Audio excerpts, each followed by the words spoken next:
Have you ever walked into a room and immediately felt like everyone else belonged there more than you did? Or maybe you've had a brilliant idea, but a voice in your head whispered, "Who are you to do that?" and you let the moment pass. What is the invisible barrier that holds so many of us back, while others seem to move through life with an unstoppable momentum? It's not talent. It's not luck. It's not your background. It's a deep, unshakable self-confidence. And in this video, we're not going to talk about faking it till you make it. We're diving into the psychological habits that build genuine, lasting confidence from the inside out. The kind that doesn't shatter when you face a setback. And pay close attention to the sixth point, because it's a surprisingly simple mental switch that can rewire how you see your own value almost overnight. Let's begin with the first habit. Number 1, embrace the competence-confidence loop. We have it backward. We think we need to feel confident before we try something new or difficult. But psychology shows us that genuine confidence is almost always a result of action, not a prerequisite for it. This is called the competence-confidence loop. It's a powerful feedback cycle. You build a small skill, which gives you a small dose of confidence, which then empowers you to take on a slightly bigger challenge, which builds even more competence and more confidence. Think about it like learning to cook. You wouldn't start by trying to prepare a complex, 5-course meal for a dinner party.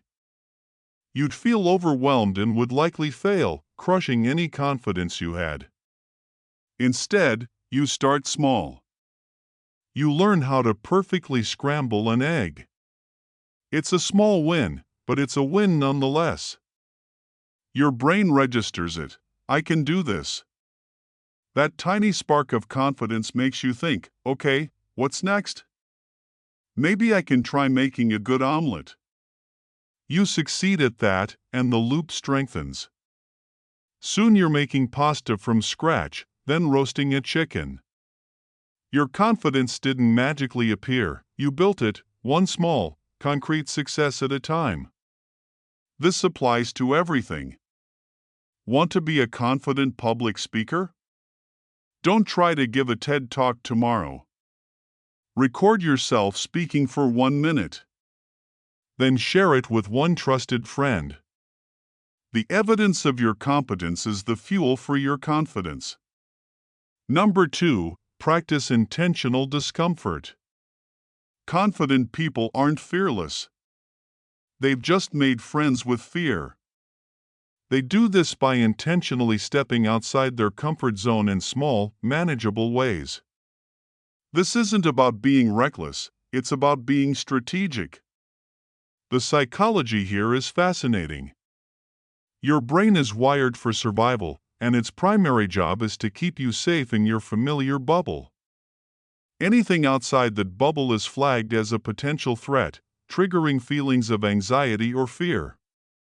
By willingly and regularly stepping into mild discomfort, you are retraining your brain. You're teaching it that uncomfortable does not equal dangerous. You're proving to your nervous system that you can handle uncertainty and come out the other side unscathed. Imagine your comfort zone is a muscle. If you never stretch it, it becomes tight and restrictive.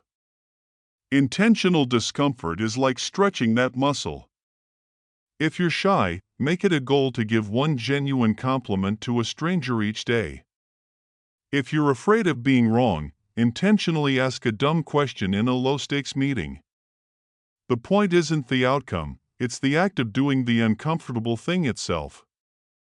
Each time you do it, you expand the borders of what you can handle, and your confidence in your own resilience grows exponentially. Number 3, master your self-talk with the third-person technique.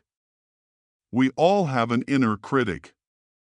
But for many of us, that voice is relentless and crippling. The secret isn't to silence that voice, but to change how you interact with it. And one of the most effective psychological tricks for this is to talk to yourself in the third person. Studies, particularly from psychologist Ethan Kross, have shown that when we're facing a stressful situation, referring to ourselves by our own name or as you creates psychological distance. It allows you to step outside of your immediate, emotional reaction and see the situation more objectively, almost like you're advising a friend. This simple shift moves you from being the panicked subject to being the calm, wise mentor. For example, imagine you have a huge project deadline looming. The typical, first-person self-talk might be, "I'm so overwhelmed. I'm never going to get this done. I'm going to fail." It's paralyzing. Now, try the third-person switch. "Okay, David, you're feeling overwhelmed, and that's understandable. Let's break this down. What's the very first, smallest step you can take right now? Can you feel the difference?" It instantly diffuses the emotional charge and moves you into problem-solving mode. You're no longer drowning in the feeling, you're coaching yourself through it. This isn't about delusion, it's about gaining perspective, a hallmark of true mental strength and confidence. Number 4, adopt a posture of power. Your mind doesn't just control your body, the feedback loop works both ways. Your body can profoundly influence your mind. If you want to feel more confident, start by acting like it physically. This idea was popularized by social psychologist Amy Cuddy, whose research showed that adopting power poses can actually change your brain chemistry. Standing or sitting in an expansive, open posture, shoulders back, chin up, taking up space, for just 2 minutes can lead to an increase in testosterone, the hormone linked to dominance and confidence, and a decrease in cortisol, the primary stress hormone. This is a biological hack for confidence. Your brain is constantly taking cues from your body to figure out how it should feel. If you're slouched, hunched over, and making yourself small, you're sending a signal to your brain that says, "I am powerless. I am threatened." Your brain responds by releasing stress hormones, making you feel even less confident. Conversely, when you stand tall, you send the signal, "I am powerful. I am safe. I am in charge." So, before your next job interview, important meeting, or even a difficult phone call, find a private space. A bathroom stall works perfectly. For 2 minutes, stand like a superhero, hands on hips, chest out, feet wide. It might feel silly, but the hormonal shift is real. You're not faking confidence, you're flipping the biological switch that generates it. Number 5, curate your evidence log. Our brains are not fair recorders of reality. They suffer from something called a negativity bias. For evolutionary reasons, we pay more attention to, and remember more vividly, our mistakes, our failures, and the criticisms we receive. One compliment can be erased by one insult. 10 successes can be overshadowed by one failure. Unshakable confidence requires you to actively fight this bias. You do this by becoming a deliberate collector of your own successes. You need to create an evidence log. This is simple but not easy. At the end of every single day, take 2 minutes to write down 3 things you did well. They don't have to be monumental. They can be small. I spoke up in that meeting when I was nervous. I finished the report without procrastinating. I was patient with my kids when I was tired. I went to the gym even though I didn't feel like it. The act of writing it down is crucial. It forces your brain to acknowledge the win. Over time, this log becomes an undeniable file of proof. It's concrete evidence of your competence, your resilience, and your character. Then, when that inner critic starts whispering that you're not good enough, you have a documented rebuttal. You can literally read through pages of evidence that prove that voice wrong. You're no longer running on feelings, you're running on facts. Number 6. Stop outsourcing your self-worth. This is the most important habit of all. So many of us, without even realizing it, have outsourced our sense of self-worth. We've tethered our confidence to external validation. We feel good about ourselves only when we get a promotion, a compliment, a certain number of likes on social media, or approval from a specific person. The psychology behind this is about our locus of control. When your self-worth is external, you've given away all your power. You're riding an emotional roller coaster that you don't control, and your confidence is incredibly fragile, rising and falling with the opinions of others. Unshakable confidence is, by definition, internal. It's intrinsic. It means decoupling your worth as a person from your performance or from public opinion.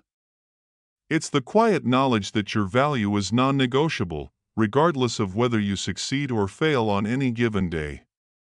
Imagine you've created a piece of art or a business plan. The person with outsourced self-worth is only proud of it if other people praise it. The person with intrinsic self-worth is proud of it because they know the effort, creativity, and courage they put into it. The external validation is a nice bonus, but it's not the source of their pride. To build this, you must consciously shift your focus. When you complete a task, take a moment to praise your own effort before showing it to anyone. Celebrate your consistency, not just the outcome. Remind yourself that you are not your job title, your salary, or your social media profile. Your worth is inherent. When you truly get this, no criticism can destroy you and no praise is needed to complete you. Number 7. Reframe failure as data. The single biggest killer of confidence is the fear of failure.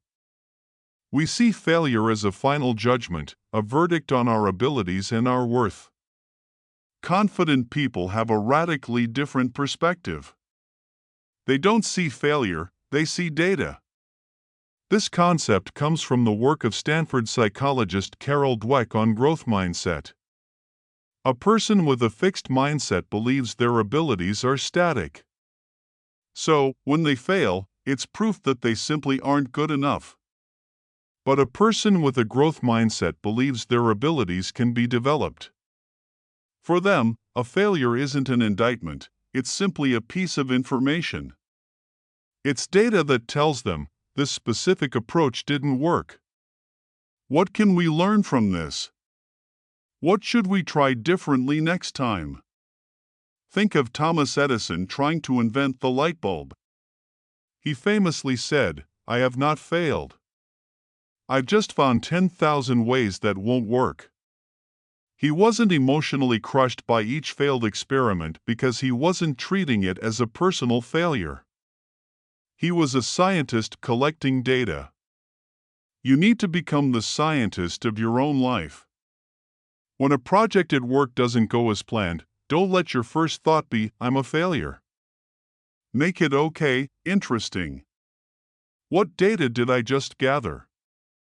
This reframing is not just a mental trick, it's a fundamental shift in identity.